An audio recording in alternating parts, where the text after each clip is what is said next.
Saurabh Gupta, CFO of Dixon Technologies, joining us now on the phone line. Mr. Gupta, thank you for joining in. Congratulations. It looks like a good fourth quarter for you guys at Dixon Tech.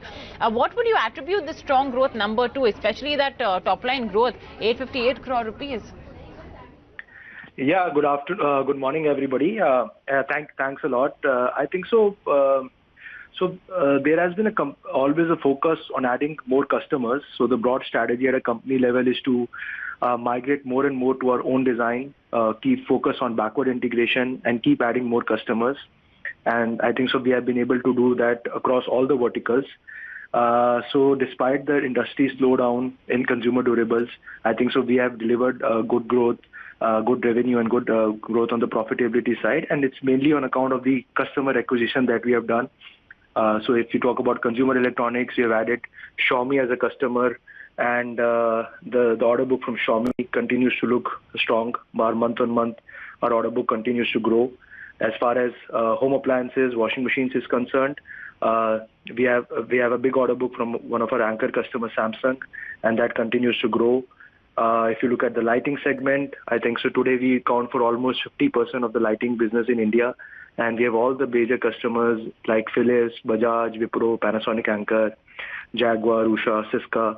So I think so this has been the reason that despite the overall slowdown in the industry, I think so we have been able to grow at a faster rate because we have been able to add a lot of customers in each of the segments.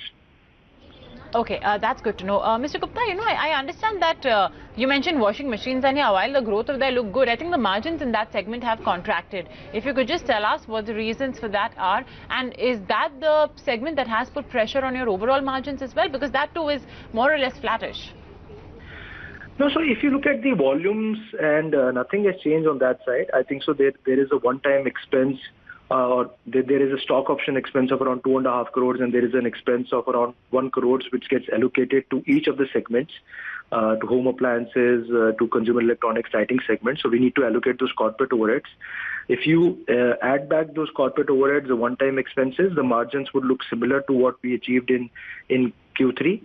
So we are in for a strong growth, and I think so the margin should also look better going forward. We should continue to do margins of around 10.5-11% as far as washing machines is concerned. We are doing a lot of value engineering as far as cost is concerned. We are also introducing new models for the anchor customer, which will of course lead to higher margins.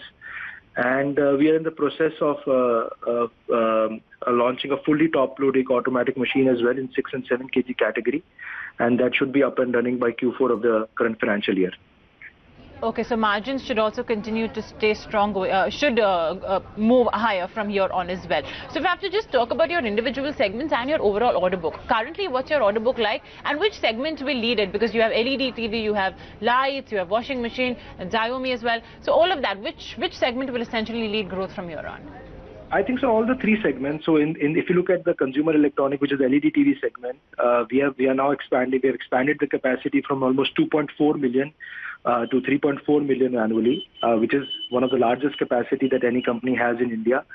And this will take into account almost 24% of the India's market requirement. So we are not only placed to take care of the increased order book from Xiaomi, but of any other big customer that may come in future. If you look at the home appliances segment, the total market size is around 39 lakhs as far as semi-automatic category is concerned, and we are almost at 11 lakh kind of a number as far as capacity is concerned. So we are almost 1/3 of the total market in India, and we have a big order book there as well. We are also now getting into the fully automatic, as I mentioned earlier. And if you look at the lighting segment, we have now expanding the capacity from 18 million LED bulbs per month to almost 20 million to take care of the increased order book. And we are now also expanding the capacity in battens, which is another form of indoor lighting, to 2 million, which is almost like 40% of the total market size in India. We think in lighting, the FY19 year should be a year where we'll see the expansion of capacity in battens, deepening of the relationship in the LED bulb side, more backward integration, and now we think we are globally competitive, so we will make a serious attempt for the global business as well. Mr. Gupta, Gupta, just very quickly, one quick question. I just have to move on as my producer directs me. Some consumer durable guys we've been talking to are saying that there may be a bit of a slowdown. Very quickly, if you can answer, is this something you'd be worried about? So there has been a slowdown. So post Diwali, there was slowdown for the last 4-5 months, and the main reason for that is, of course, the whole NBFC crisis which has taken place, which has really impacted the whole liquidity in the economy. I think so. With the new government coming in, the main priority of the government should be to create liquidity for those NBFCs, because that really has an impact on the consumer financing.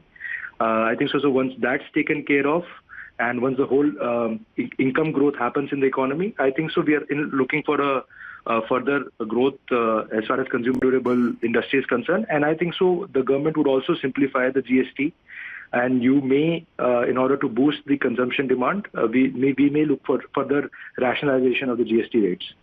Okay, Mr. Gupta. Thank you then for joining in and sharing your perspective with us on what happened in the fourth quarter for the company. And in fact, as we speak, your stock as well has spiked. It's now 3.5% higher as opposed to gains of 2% we were seeing in the earlier part of it. Thank you once again for joining in.